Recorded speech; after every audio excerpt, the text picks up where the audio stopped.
Hello, everyone. This is Herman Smith-Soto with uBuntuSpeaks. Thank you for all of those who have watched my two previous videos on the 2 of the 8 strategies for fulfilling and successful global health and development career. And for those of you who are joining me today, and this is your first time seeing this video series, I thank you for joining me. And I ask you to, I invite you to watch my other 2 previous videos on being present in the moment, as well as being culturally aware and speaking the language of the people.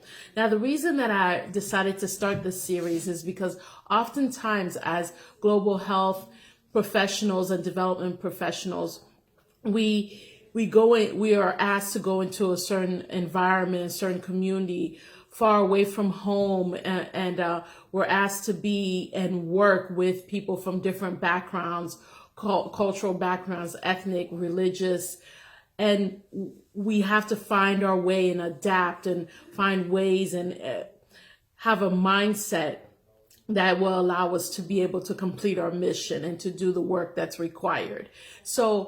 But that's not always easy. And oftentimes there are, a lot of mishaps and pitfalls can occur, and some of them can be corrected and others are costly. And so today I wanted to talk about just the mindset, at least I think the mindset that one would need to have in order to have a successful and fulfilling career, but the strategies that are involved in that. And these strategies are strategies that have come from my global health experience for past 20 years, as well as the advice and observations that I've seen other health professionals do, and the mindset that they had, and the advice that I got from community members and colleagues. And so for me, not only have these strategies been helpful in me really clearly identifying what my career has been and how successful it's been, but it's also continues to help me when I train healthcare practitioners and global health workforce during my various different trainings and capacity development work that I do all around the world. So, like I said before, today we're going to be discussing about the third strategy, which is staying informed in order to ensure your safety. When you are asked to go to another country, oftentimes, not always, you may not speak the language. You may not be as familiar to the cultural norms or the values, or you might know the religious background. However, countries are culturally diverse within themselves. So depending on where you go, where you're assigned, what you learned in the beginning prior to getting on that plane and going to that particular country may be completely different once you get there and you're asked to work at a particular part of a country with a particular ethnic group. And so one thing that I've learned a lot is, one, finding out what the security situation is in that country, because at the end of the day, you have to be safe in order to do your work. You have to feel a sense of safety to a certain degree to be able to effectively be comfortable enough to do your work, because none of us want to do our work with the idea that we could be hurt in the process, or that, at any moment, someone will want to hurt you. I know it happens because in the field that we're in, we are asked to go to some critical places where safety is very much an issue. However, the goal is to minimize the problems, security problems that may reach you, that you'll encounter. And I find that one of the ways of doing that is to first find out what the situation is on the ground. Not just, from your research, wherever, you're departing from, but really contact individuals on the ground and find out what the security situation is. And once you've done that, make sure you also, like if you're from the United States, let's say you're from the United States, get in touch with personnel at the embassy and the RSO and find out exactly where is it that you'll be able to go. Do you need to have an orientation, a security orientation of some sort to find out exactly what is happening currently? Is it a political situation that's happening? And who will be around as an American citizen, for example, to be able to assist you if something was to happen? And this is advice I give to regardless of your citizenship.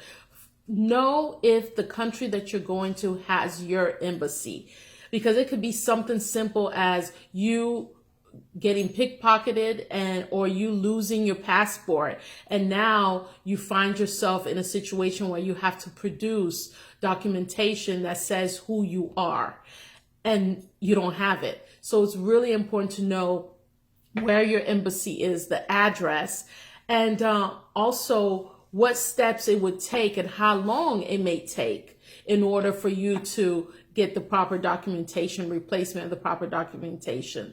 Also, another thing is, we are often sent to places where we don't speak the language. Okay. But just because you may not speak the language fluently doesn't mean that you cannot learn particular phrases of safety, what I call safety phrases, whereas, learn in that particular language how to say, I need help. Learn how to ask, where your embassy is. Learn how to state the fact who you are, your citizenship, and who you're working for.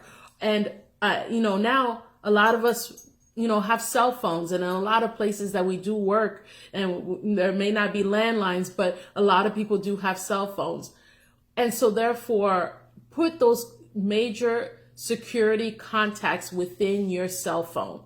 And I would even go as far as memorizing the phone number, so that if you do happen to lose your telephone, then you can find someone else and ask them or plead them and know that phrase in that language.